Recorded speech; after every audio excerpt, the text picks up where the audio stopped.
Hi there, Janet Fritz here for Galaxy Girl Creations. Welcome to my channel. Welcome to another day of May I Scraplift You. Today we are lifting, or I am lifting, this layout by Crazed for Crafts, and I really like this layout. It's got a lot of movement to it and a lot of fun. So I decided that I was going to start with this big stamp, and this is from Wild Whisper. It is called Splotch.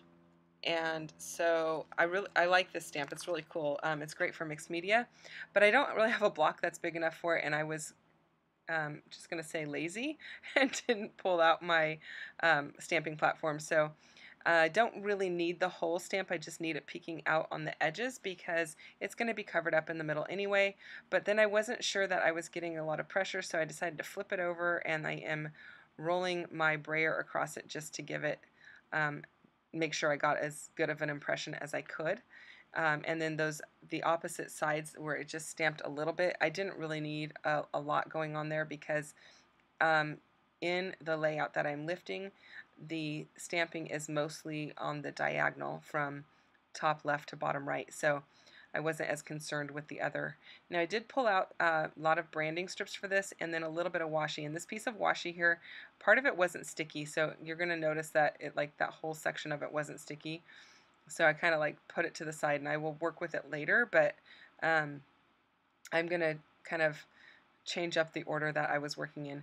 Also, this green strip, I didn't have a full strip of it, so I just kind of am going to bridge the gap. My photos are going to cover that area, so I'm not super worried about it. And the color that I chose to do the stamping in is from Catherine Pooler, and that is in Stone Blue. It is a mini from their newest set of minis, which is called Zen Garden. And the reason I chose that color is it's kind of a blue that is almost like a neutral. It's not overpowering, it's very understated, but it matches a lot of different things. So that's kind of why I went with that blue. It also matches the washi that I am gluing right there almost perfectly. So I knew there was going to be blues in there that it would pick up on, but it wasn't like a super bold blue that would be overpowering. So I do have to go through and trim some little tiny edges off of a lot of these strips that I pulled out of my bin of branding strips because, you know, when you cut them and you measure your page to be 12 by 12, sometimes there's that little edge of the pattern paper that gets left on the branding strip. The washi tape that I am using is from, who is that from? Some of it is from Heidi Swap's Art Walk, and some of it is from Vicki Boutin's newest color study. So the dark blue is from Color Study, the pink and the light blue is, I believe, from Art Walk. So I have these three photos of my mom on her birthday. One she's with my niece, one she is with my brother, and one she's with my sister. So the photos had a white border around them already because when I print on my selfie printer, they do leave a white border. That's how I have my settings arranged. And then I just back them in black because I feel like there's always, it's always good to add a little bit of black when you've got a lot of color going on. It kind of grounds everything, maybe is the right word. I'm not really sure. It provides a resting area for your eye, which a lot of people would call white space. White space doesn't always have to be white. It just has to be a place for that your eye can settle. It's not taking in a lot of different color or pattern or anything like that. And I find that black does that just as well as white. And so it also makes the photos pop because there is a white background behind all of that colored patterned pieces, and so I find that it does a good job of that as well. Now I did cut a 1/4 inch off, well I probably cut I probably cut 1/8 of an inch off of all of the sides there, and that allows 1/8 of an inch border all the way around in the black.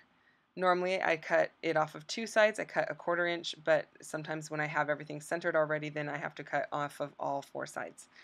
And then I cut these pieces of patterned paper into 1¼ by 2" squares, or rectangles rather. Those aren't squares since they're not the same. And then I'm just hand cutting out my letters because that's what it looks like she did in her layout.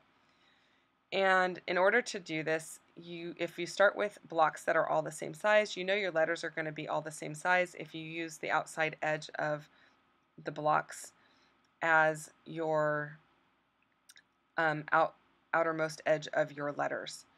And to get the top of the T centered, if you cut your right side or left side, whichever side you want, you cut one side, take the negative that you cut out and flip it over and cut it out of the other side, your T will be centered.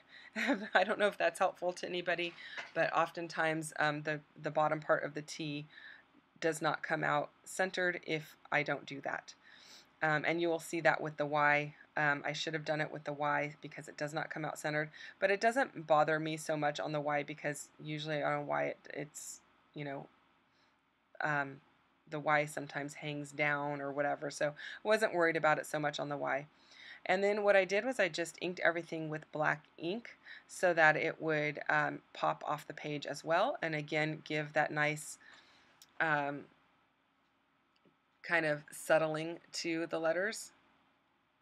I don't know if that's the right word for it, but it just does something so that everything is a little bit more readable and simple.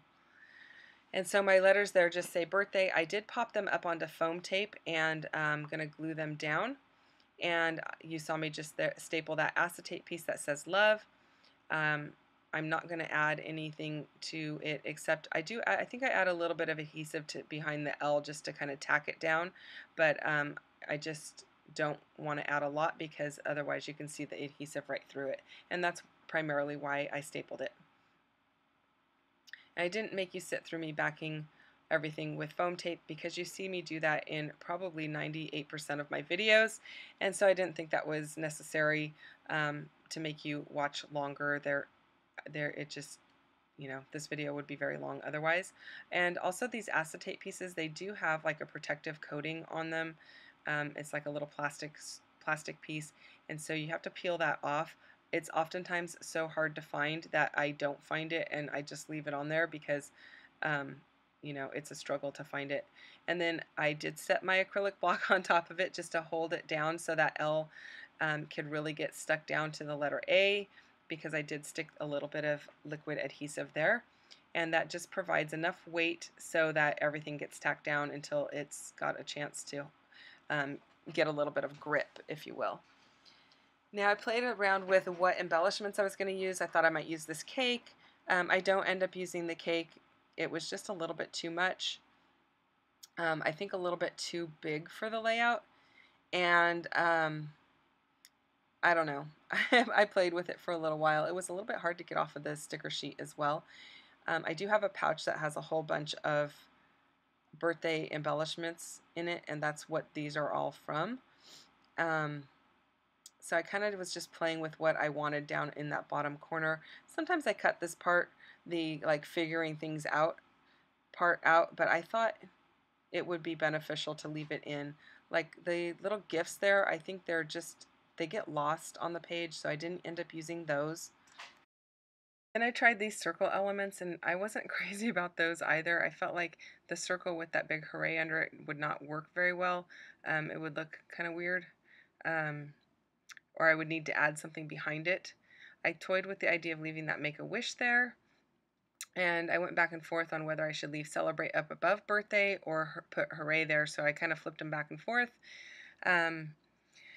Yeah, I just kind of played around with it. I ended up going with this banner piece, and I really like that because I do ink it up, and then I like it just because it has that same horizontal feel to it that everything else does.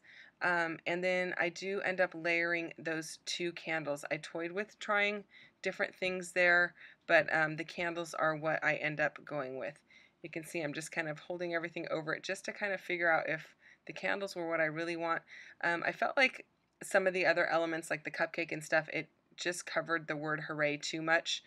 But the candles, because they're so narrow, it didn't really hide any of the lettering by much on the that chipboard piece that says hooray.